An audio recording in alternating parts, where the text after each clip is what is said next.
2025-26 సంవత్సరానికి గాను వార్షిక ఆదాయ వ్యయ పట్టిక బడ్జెట్ను సమర్పిస్తారు. Thank you, Chairman, sir. On behalf of Honorable Deputy Chief Minister, I am presenting this budget before. In English or Telugu? Telugu, sir. Honorable Council. గౌరవ అధ్యక్ష, ప్రజా ప్రయోజనాల ధ్యేయంగా పారదర్శకత మరియు జవాబుదారీతనంతో సాగుతున్న మా ప్రభుత్వం 2025-26 ఆర్థిక సంవత్సరానికి బడ్జెట్ ప్రవేశపెడుతున్నందుకు సంతోషంగా ఉంది. సంక్షేమం అభివృద్ధిని సమపాలలో రంగరించి జోడు గుర్రాల తరహాలో సుపరిపాలన రథాన్ని పరుగులు పెట్టించడంలో సఫలీకృతం అయ్యామని రాష్ట్ర ప్రజలకు తెలియజేస్తున్నాం. డాక్టర్ బాబాసాహెబ్ అంబేద్కర్ గారు భారతదేశాన్ని ఒక రాజకీయ, సామాజిక, ఆర్థిక న్యాయం అమలు చేసే పటిష్టమైన ప్రజాస్వామ్య దేశంగా చూడాలనుకున్నారు. అందుకే రాజ్యాంగ నైతికతను, కాన్స్టిట్యూషనల్ మొరాలిటీ ఆయన పదే పదే నొక్కి చెప్పారు. రాజ్యాంగ నిర్మాత సూచించిన ఆ నైతికత విలువలనే సరిగ్గా పాటిస్తూ మా ప్రజా పాలన సాగిస్తున్నాం. తెలంగాణ ప్రజలు మమ్మల్ని నమ్మి కట్టబెట్టిన అధికారాన్ని మేము ఎవరి వ్యక్తిగత ప్రయోజనాల కోసం తాకట్టు పెట్టకుండా, అధికార పీఠం హోదాగా భావించకుండా, ప్రజల జీవన స్థితిగతులను పెంచుతూ మార్పు తెచ్చే బాధ్యతగా భావిస్తూ వినమ్రంగా ప్రజలకు నిత్యం జవాబుదారీతనంతో ఉంటూ విస్తృత ప్రజా ప్రయోజనాల పరమావధిగా పాలన సాగిస్తున్నాం. దశాబ్ద కాలం పాలన వ్యవస్థల విధ్వంసం, ఆర్థిక అరాచకత్వంతో కూడిన పాలనతో ఛిద్రమైన తెలంగాణ పాలన ఆర్థిక వ్యవస్థలన్నీ గాడిలో పెడుతూ తెలంగాణ తాత్కాలిక, దీర్ఘకాలిక ప్రయోజనాలు, లక్ష్యాలను దృష్టిలో ఉంచుకొని మా ప్రభుత్వం నిరంతరంగా పనిచేస్తుంది. నిజం కూడా ప్రతిరోజు ప్రచారంలో ఉండాలి. లేదంటే అబద్ధం నిజంగా మారి రాష్ట్రాన్ని, దేశాన్నే కాదు ప్రపంచాన్ని కూడా నాశనం చేస్తుంది. ప్రభుత్వం చేసే ప్రతి చర్యను శంకిస్తూ నిరాధారమైన విమర్శలు చేయడమే కొందరు పనిపెట్టుకున్నారు. సోషల్ మీడియాలో, సొంత పత్రికల్లో అబద్ధపు వార్తలతో ప్రజలను మోసం చేస్తున్నారు. ఇటువంటి విమర్శలను సమర్థవంతంగా తిప్పికొడుతూ వాస్తవాలను ఎప్పటికప్పుడు ప్రజలకు తెలియజేయటం మా బాధ్యత. నిజం ప్రజలకు చెప్పకపోతే స్వార్థపరులు ప్రచారం చేసే అబద్ధాలే నిజాలుగా భ్రమించే ప్రమాదం ఉంది. అందుకే ఎప్పటికప్పుడు సత్యాలను ప్రజల ముందట ఉంచుతూ ముందుకు సాగుతున్నాం. రాష్ట్ర ప్రయోజనాల దృష్ట్యా సమైక్య స్ఫూర్తిని మా ప్రభుత్వం కొనసాగిస్తూ ఉంది. సమ్మిళిత అభివృద్ధి, సంక్షేమాలను ప్రజలకు అందించే గాను ప్రజాస్వామ్యబద్ధంగా ముందుకు సాగుతున్నాం. అభివృద్ధి, సంక్షేమం, సుపరిపాలన అనే 3 అంశాలతో తెలంగాణ నమూనా నేడు దేశం మొత్తానికే ఆదర్శంగా నిలిచే విధంగా కృషి చేస్తున్నాం. అధికారంలోకి వచ్చిన తొలి ఏడాదిలోనే గత పాలకులు సృష్టించిన సవాళ్లన్నిటినీ ఎదుర్కొని మా ప్రభుత్వం పరిపాలనా సత్తాను చాటుకుంది.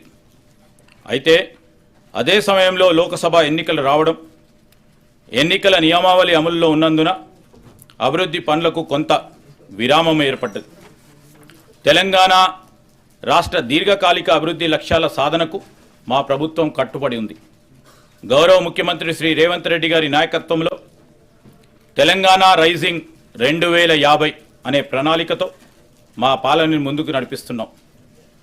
ఈరోజు మన రాష్ట్ర ఆర్థిక వ్యవస్థ పరిణామం $200 బిలియన్.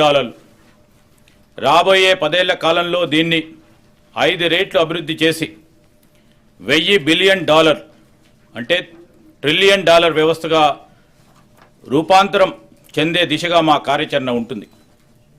హైదరాబాద్ మహానగరంలో రవాణా, మౌలిక సదుపాయాల విస్తరణ, పర్యావరణ పరిరక్షణ మరియు సాంకేతిక అభివృద్ధి ప్రధాన అంశాలుగా అంతర్జాతీయ స్థాయిలో ఒక గ్లోబల్ సిటీగా తీర్చిదిద్దేందుకు మాస్టర్ ప్లాన్ను తయారు చేస్తున్నాం. దీనిలో భాగంగానే హైదరాబాద్ని కాలుష్య రహిత నగరంగా తీర్చిదిద్దడానికి మూసీ నది పునరుద్ధరణ ప్రాజెక్టును ప్రారంభించాం. ఆధునిక సాంకేతిక పరిజ్ఞానంతో పాటు క్లీన్ ఎనర్జీ, సుస్థిర అభివృద్ధితో తెలంగాణ రాష్ట్రాన్ని అగ్రగామిగా నిలబెట్టడానికి మెగా మాస్టర్ ప్లాన్ 2050ని రూపొందించాం. దీనికోసం సౌర పవన ఇంధన ప్రాజెక్టుల స్థాపనకు ప్రోత్సహిస్తూ ఉన్నాం. ప్రతి పౌరుడికి మెరుగైన వైద్యం అందించడానికి, ఆరోగ్య సేవలను మెరుగుపరచడానికి మెడికల్ కాలేజ్ ఏర్పాటుకు భారీ స్థాయిలో కేటాయింపులు చేశాం. సమాజ పురోగతికి కీలకంగా మారిన విద్యా వ్యవస్థను పటిష్టపరచడంతో పాటు డిజిటల్ విద్యను పెంపొందించి పాఠశాలలకు మౌలిక సదుపాయాలు కల్పించాం. వెనుకబడిన వర్గాలకు చెందిన ప్రతిభావంతులైన విద్యార్థులను ప్రోత్సహించేందుకు స్కాలర్షిప్లను అందిస్తున్నాం.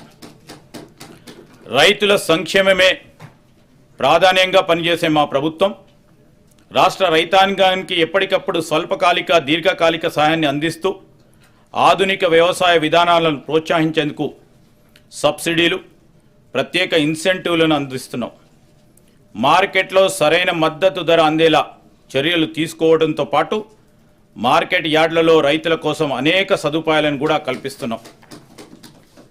నీకు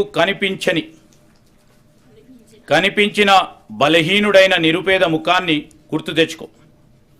నువ్వు తీసుకున్న చర్య అతనికి ఉపయోగపడుతుందో లేదో అని నిన్ను నువ్వు ప్రశ్నించుకో అన్నారు మహాత్మా గాంధీ. వారి మాటలే మాకు స్ఫూర్తి మంత్రం. నిరుపేదల కోసం, బలహీన వర్గాల కోసం మేము తీసుకున్న ప్రతి చర్య వెనుక ఒక ఆలోచన ఇదే. అభివృద్ధి ఫలాలు సమాజంలోని చిట్ట చివరి వ్యక్తికి చేర్చే లక్ష్యంతో అభివృద్ధి మరియు సంక్షేమ రంగాలకు తగినన్ని నిధులు ప్రస్తుత బడ్జెట్లో ప్రతిపాదిస్తున్నాం. రాష్ట్ర ఆర్థిక స్థితి, ప్రపంచ ఆర్థిక వ్యవస్థలో వేగంగా వస్తున్న మార్పుల ప్రభావాన్ని సమర్థవంతంగా ఎదుర్కొంటూ తెలంగాణ ఆర్థిక వ్యవస్థ స్థిరమైన వృద్ధిని సాధిస్తూ ఉంది. 2024-25 ఆర్థిక సంవత్సరంలో తెలంగాణ స్థూల రాష్ట్ర ఉత్పత్తి GSDP ప్రస్తుత ధరల ప్రకారం 16,12,579 కోట్ల రూపాయలు. గత సంవత్సరంతో పోలిస్తే వృద్ధి రేటు 10.1%గా నమోదైంది. ఇదే సమయంలో దేశ GDP 3,31,03,215 కోట్ల రూపాయలు కాగా వృద్ధి రేటు 9.9%గా ఉంది. తలసరి ఆదాయం 2024-25 ఆర్థిక సంవత్సరంలో ప్రస్తుత ధరల ప్రకారం రాష్ట్ర తలసరి ఆదాయం 3,79,751 రూపాయలు కాగా వృద్ధి రేటు 9.6%.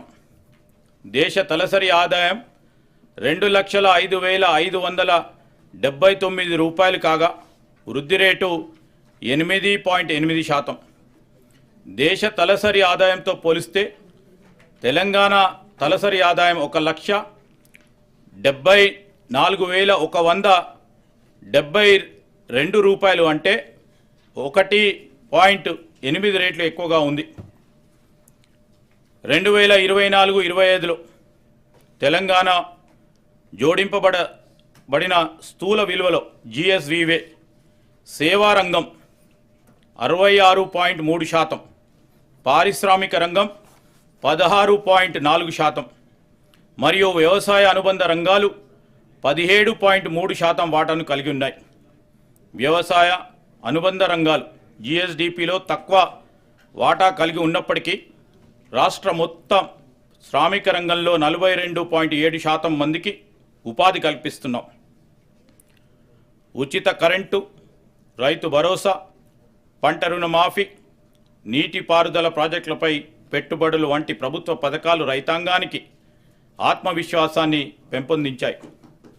అదే సమయంలో వ్యవసాయ రంగాన్ని పటిష్టవంతం చేసేందుకు గాను పండ్ల తోటలు, పశు సంరక్షణ, చేపల పెంపకం వంటి అనుబంధ వ్యవసాయ కార్యకలాపాలను ప్రోత్సహిస్తున్నాం.